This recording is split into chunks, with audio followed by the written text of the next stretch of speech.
नमस्कार मित्रों, आप सभी का हमारे YouTube चैनल में स्वागत है। अबहुं तो चेत गंवार अवसर बीता जाए। आखिर कब तक हम दूसरों की आंखों का उपयोग करके चलते रहेंगे? हमें अपनी आंखें भी तो मिली हैं, इसका हम कब उपयोग करेंगे? जीवन उसी तरह से खत्म हो रहा है जैसे मुट्ठी में से रेत धीरे धीरे खाली हो जाती है। उसी प्रकार से यह जीवन भी अपने हाथ से निकलता जा रहा है और हम हैं कि दूसरों के बताए गए सुझाव से और सिद्धांत से अपने जीवन की समस्या का समाधान तलाशते हैं, जिसका समाधान कभी नहीं होता। हम जितना अधिक प्रयास समस्या से निकलने के लिए करते हैं, जीवन की समस्या उसी प्रकार से दिन प्रतिदिन और विकराल होती जाती है। हम अपनी समस्या का समाधान आखिर कब तक किसी दूसरों से पूछते रहेंगे? आखिर कब हम अपने जीवन की सारी समस्या का समाधान कर पाएंगे? क्या यह केवल कपोल कल्पना ही है कि हम अपने जीवन की समस्या का समाधान कर लेंगे, जबकि यथार्थ हमारा यही सिद्ध करता है कि हमने अभी तक अपने जीवन की समस्या का समाधान तो नहीं किया है। यद्यपि अपने जीवन को चारों तरफ से समस्याओं से घेर दिया है। जिस प्रकार से हम अपने फसल को आवारा जानवरों से बचाने के लिए बाड़ लगा देते हैं, उसी प्रकार से हमने अपने चारों तरफ अपनी मान्यता, समझ, सिद्धांत, विचारों की बाड़ को बना रखा है, जिससे हमारी शरीर सुरक्षित रहे। लेकिन हमें इसका ज्ञान नहीं होता है कि इससे अपनी आत्मा असुरक्षित हो जाती है। ऐसा क्यों है? जहाँ तक मैं समझता हूँ कि हमें अपने जीवन की समस्या का समाधान करने की जो काबिलियत है उसको अर्जित नहीं कर पाए हैं, या फिर हमारे पास काबिलियत है और सामर्थ्य भी है, फिर भी हमने स्वयं को दूसरों से अपनी समस्या का समाधान पाने की कामना करते रहते हैं और निरंतर स्वयं को अंधेरे में रखते हैं और स्वयं पर विश्वास नहीं करते हैं। हमारा आत्मविश्वास कमजोर होता है, हमारे आत्मबल की उपयोगिता हमें ज्ञात नहीं होती है, जिसके कारण ही हम अक्सर दूसरों, विचारकों और उनके बताए सिद्धांत का अपने जीवन में अनुसरण करते हैं, जिससे हम स्वयं को उलझा देते हैं। क्योंकि किसी भी विचार का समाधान कभी भी कालजयी नहीं होता। किसी भी विचारक का समाधान कभी भी कालजयी अर्थात शाश्वत नहीं होता और वह सभी मनुष्यों पर एक समान कभी भी लागू नहीं होता, क्योंकि देश काल और समय की अर्थात सबकी परिस्थितियां अलग अलग होती हैं। हम समाधान तो करना चाहते हैं लेकिन कर नहीं पाते और बार बार और अधिक प्रयास करते हैं। उस समस्या से बाहर निकलने का वास्तव में इस समस्या को हमने स्वयं ही जन्म दिया है, क्योंकि हम अपने तरीके से अपने जीवन की सरल और कठिन से कठिन समस्या का समाधान कर सकते हैं। यही हमारे सभी शास्त्र और श्रेष्ठ सिद्धांतवादी दार्शनिक मनीषी जन कहते हुए आए हैं, लेकिन हम हमेशा उनकी कही हुई बातों का ही अनुसरण करते हैं, अपनी बुद्धि का कभी भी उपयोग नहीं करते, जिसके कारण हमें अपने जीवन में आशाजनक सफलता नहीं मिलती और हम अपने आप को कोसते हैं और अपने भाग्य और नसीब को दोषी ठहराते हैं। कहते हैं कि हमारा तो भाग्य ही खराब है, हमारी नसीब ही खराब है, अब मैं क्या कर सकता हूँ, ईश्वर ही हमारे पक्ष में नहीं है, या फिर यही ईश्वर की इच्छा है, इत्यादि। इस तरह तरह के बहाने हम सभी निरंतर बनाते रहते हैं। इसके बजाय अपनी कमियों को दूर नहीं करते हैं और अपनी आदतों को नहीं बदलते हैं, अपने आलस्य का त्याग नहीं करते हैं, परिश्रम से जी चुराते हैं। छोटी सी समस्या आने पर हमारा आत्मविश्वास डगमगा जाता है, हमारा स्वयं का आत्मबल कमजोर हो जाता है, जिसके कारण हम अपने अच्छे खासे मन और मस्तिष्क के साथ अपने पूरे सामर्थ्य और पराक्रम को नकारात्मक विचार के चिंतन में लगा देते हैं और अपनी अतीत की असफलताओं का बार बार चिंतन करते हैं और उन्हीं को अपने भाग्य मान कर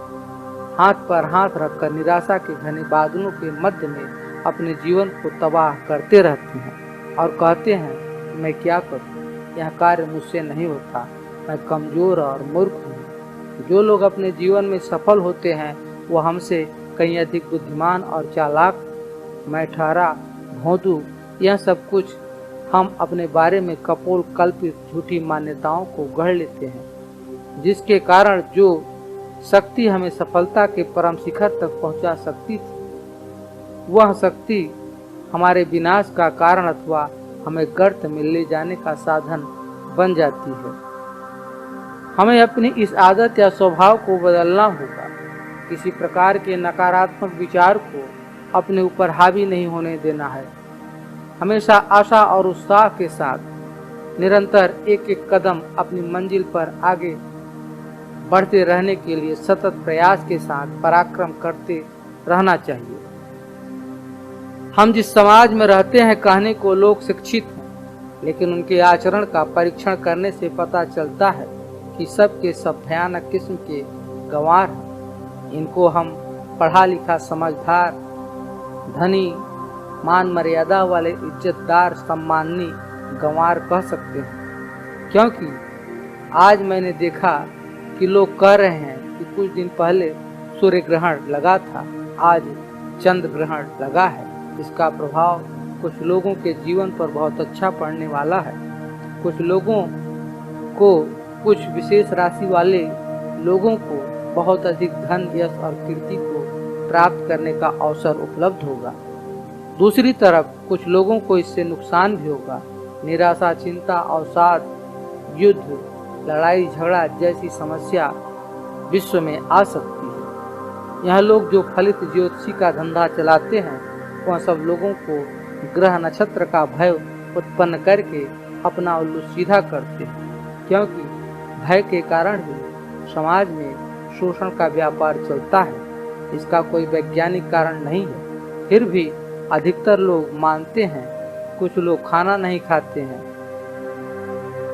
और खाना नहीं बनाते हैं। कुछ लोग मंदिर का दरवाजा बंद कर देते हैं जब सूर्य ग्रहण अथवा चंद्र ग्रहण लगता है। इत्यादि प्रकार के पाखंड करते हैं, क्योंकि लोग भयभीत हैं, क्योंकि उनको अपने अज्ञान पर किसी प्रकार की शंका कभी नहीं होती है। वह अपने ज्ञान पर हमेशा शंकित रहते हैं, क्योंकि उन्हें यही प्रशिक्षित किया जाता है और यही सिखाया जाता है।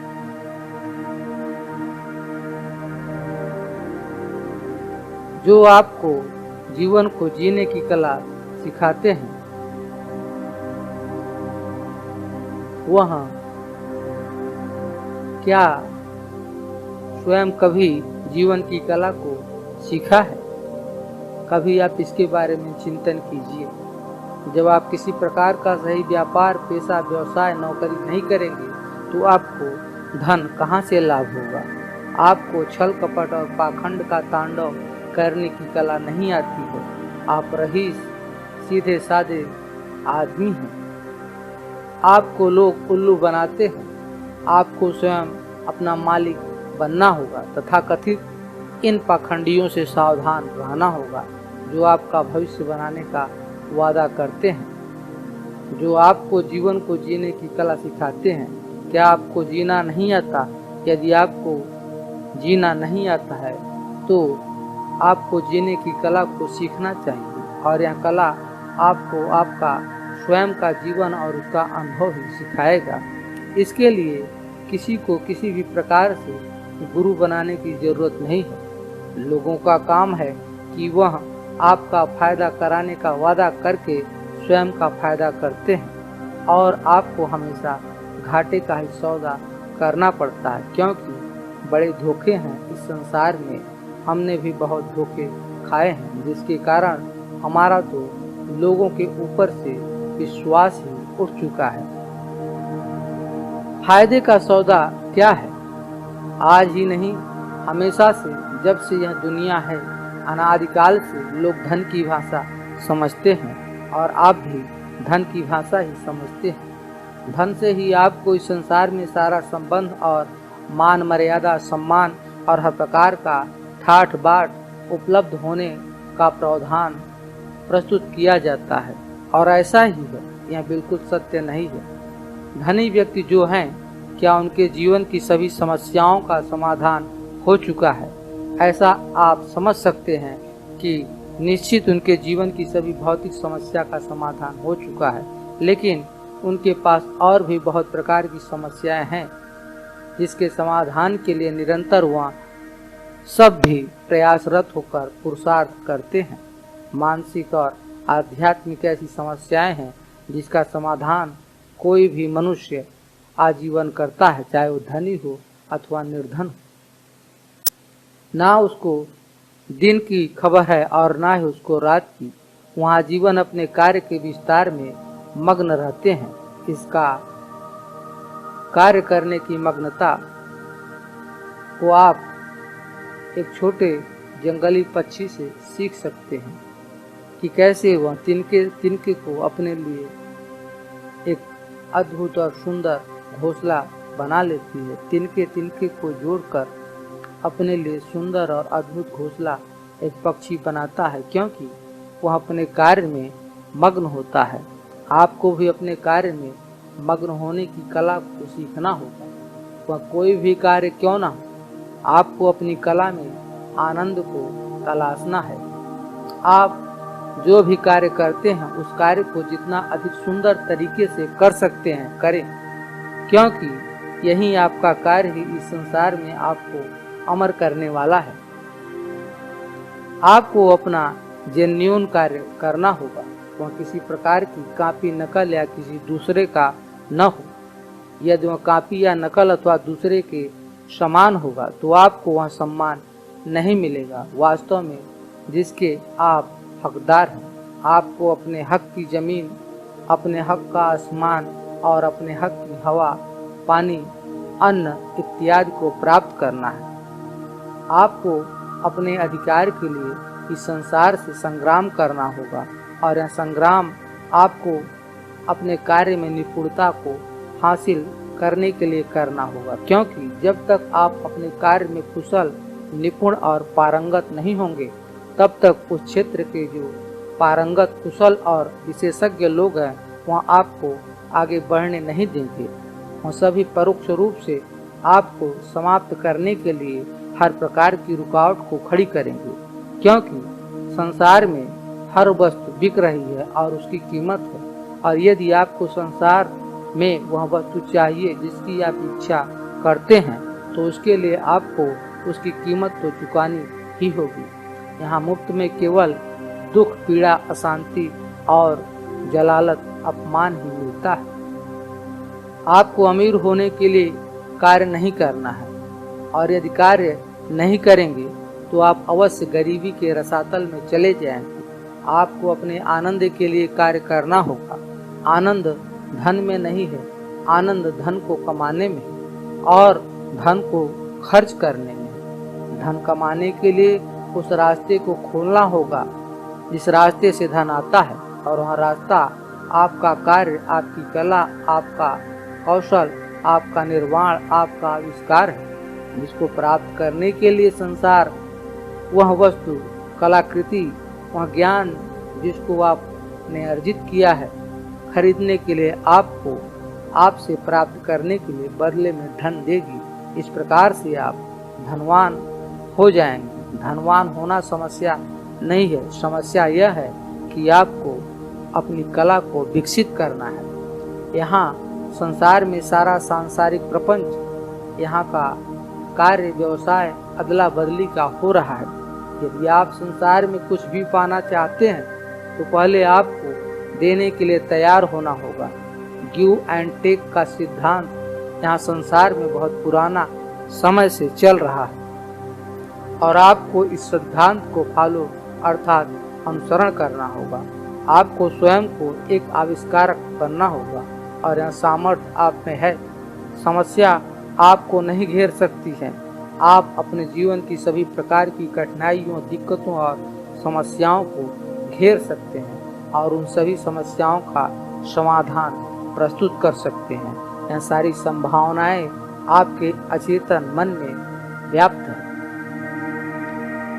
इसके लिए पहला सूत्र है कि आपको स्वयं पर विश्वास करना होगा, सिर्फ साधारण या जीवन के सामान्य वक्त में नहीं। यद्यपि अपने निराशा, असफलता, विपत्ति के समय में भी आपको धैर्य के साथ आगे बढ़ने की कला को विकसित करनी होगी। चारों तरफ से निराशा और अंधकार के बादल छाते रहें, घनघोर अंधकार होगा।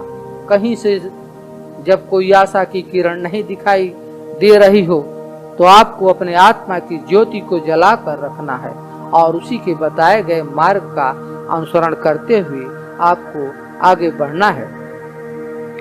थोड़े ही समय में आपको यह ज्ञात होगा कि आप उस काल के समान अंधेरी काल रात्रि से बाहर निकल चुके हैं। सुबह की सोधी सोधी गुनगुनी धूप, सूर्य का प्रकाश आपके जीवन में फैलने लगा है।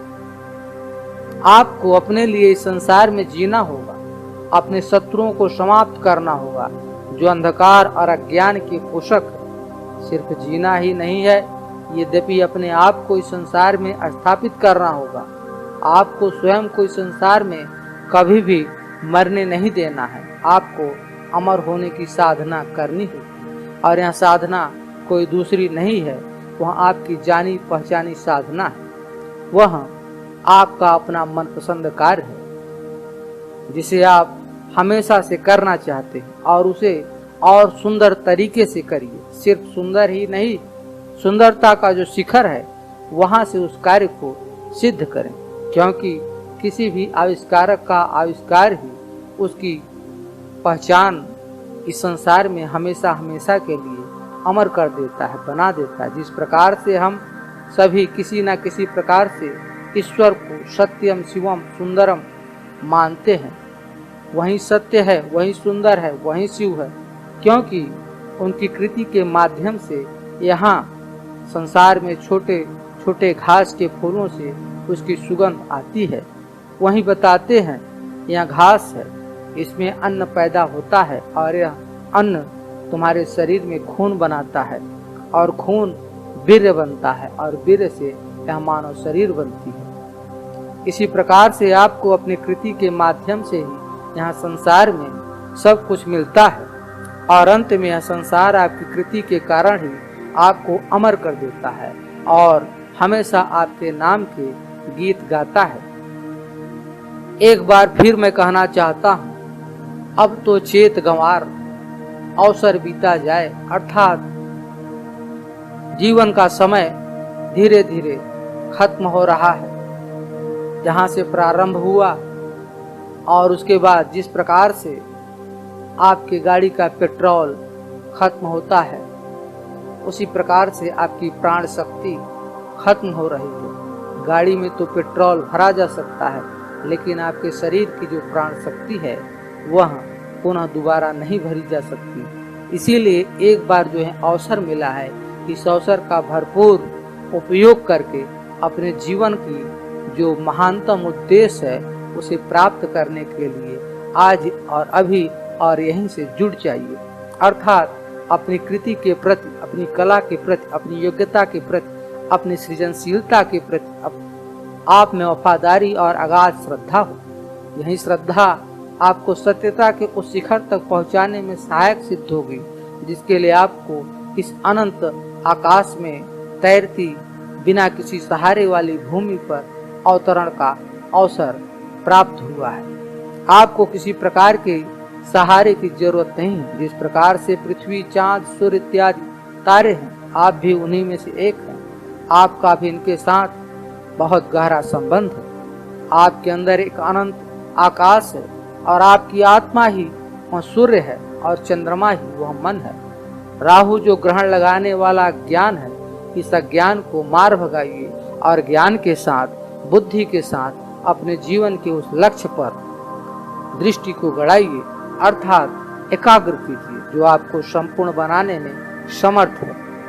आप स्वयं ईश्वर हैं। आप ही इस संसार के कर्णधार हैं। इस चंद्र सूर्य का आदि स्रोत है।